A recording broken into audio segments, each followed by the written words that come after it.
uma juíza do juizado número 15.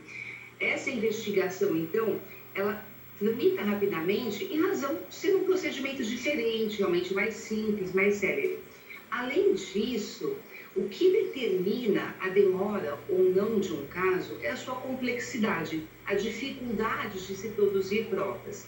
E nesse caso, as evidências foram obtidas muito rapidamente, porque a vítima já foi socorrida no local onde ela estava, ela já foi levada para o hospital, já foram coletadas evidências físicas, ela forneceu o seu vestido com vestígios biológicos que ela estava usando no dia, há testemunhas, há um circuito de câmera. Então, também a rapidez, ela decorreu desse conjunto de elementos que foram obtidos. A investigação, nesse caso, durou aproximadamente 20 dias. No Brasil, em alguns casos também, a investigação é rápida. Então, quando você tem todos esses elementos à disposição, normalmente a investigação termina com mais rapidez. Então, dois fatores contribuíram para essa rapidez. Primeiro, um sistema diferente do Brasil. Segundo, o fato de que todas essas investigações foram realizadas com muita rapidez. A vítima prestou um depoimento contundente. Então, as provas já estavam todas à disposição da chamada juíza de instrução, que é a responsável pela investigação. Agora, desculpa, isso me fez lembrar muito também o caso do Robinho. A gente estava acompanhando o caso do Robinho até ano passado, início do ano passado, se não me engano, quando ele foi condenado a 9 anos de prisão, também num caso de agressão sexual contra a mulher, no caso dele em grupo, né? E há 9 anos, mas ele segue solto, quer dizer, ele não estava na Itália, onde aconteceu, estava aqui no Brasil, continua aqui no Brasil. A condenação surgiu lá, aconteceu lá, mas ele segue por aqui solto. Então, quer dizer, esse cuidado não, né, existiu no momento também do caso do Robinho por lá, né, no caso da Itália. A gente está falando da Espanha, no caso do Daniel, e Itália, no caso do Robinho, né? Exatamente, assim, muito bem lembrado. E qual que é a diferença entre o caso Robinho e o caso Daniel Alves? O Robinho, ele já tem uma condenação, essa condenação é definitiva, então o processo já está na fase de cumprimento de pena. Só que como o Robinho está no Brasil, não é possível a extradição dele para cumprir pena na Itália. Então, o receio das autoridades espanholas foi justamente esse, de que o Daniel viesse para o Brasil e que, uma vez condenado, ele não poderia ser extraditado para cumprir pena na Espanha. Então, essa é a diferença. O Daniel Alves ainda está respondendo ao processo, mas o Robinho já está condenado. E, nesse momento, o cumprimento da pena tem que se dar no Brasil, após a homologação dessa sentença por um tribunal aqui, o STJ. O caso do Daniel, se ele fala o caso do Daniel, só para a gente entender, nesse caso... Vamos lá.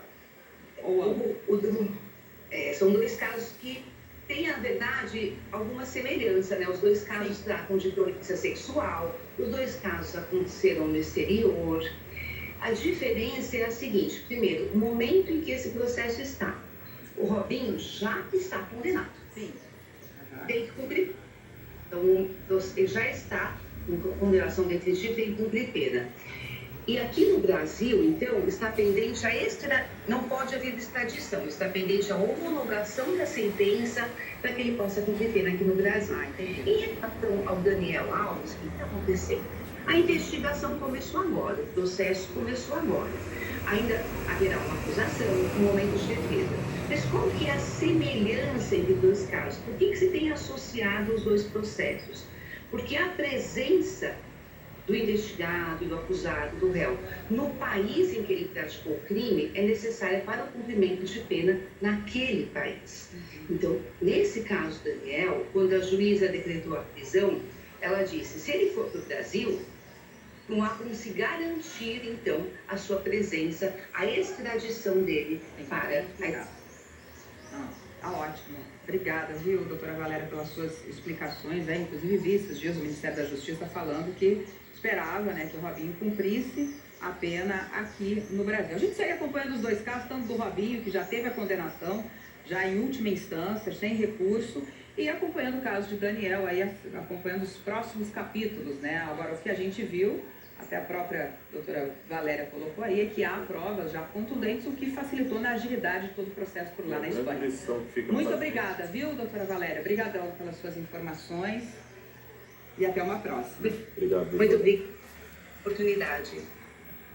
Oi. E a grande, né, Claro. que não só dá um amparo emocional, como agiliza o processo, coisa que o Brasil ainda está um pouco lento, né? E uma coisa, uma informação também que chamou bastante atenção, se a gente tivesse mais tempo, obviamente comentaria aqui com a doutora Valéria, é a questão da vítima dizendo, olha, quando a juíza falou para ela, você tem direito à indenização financeira, ela não tem interesse nenhum em indenização financeira. Não seria eu quero que este cara seja também preso pelo que ele fez, sendo comprovado que ele seja preso pelo que ele fez. E a gente segue, obviamente, acompanhando. Daniel Alves jogava no passado no Pumas, do México, mas teve o contrato rescindido na mesma sexta-feira pelo clube.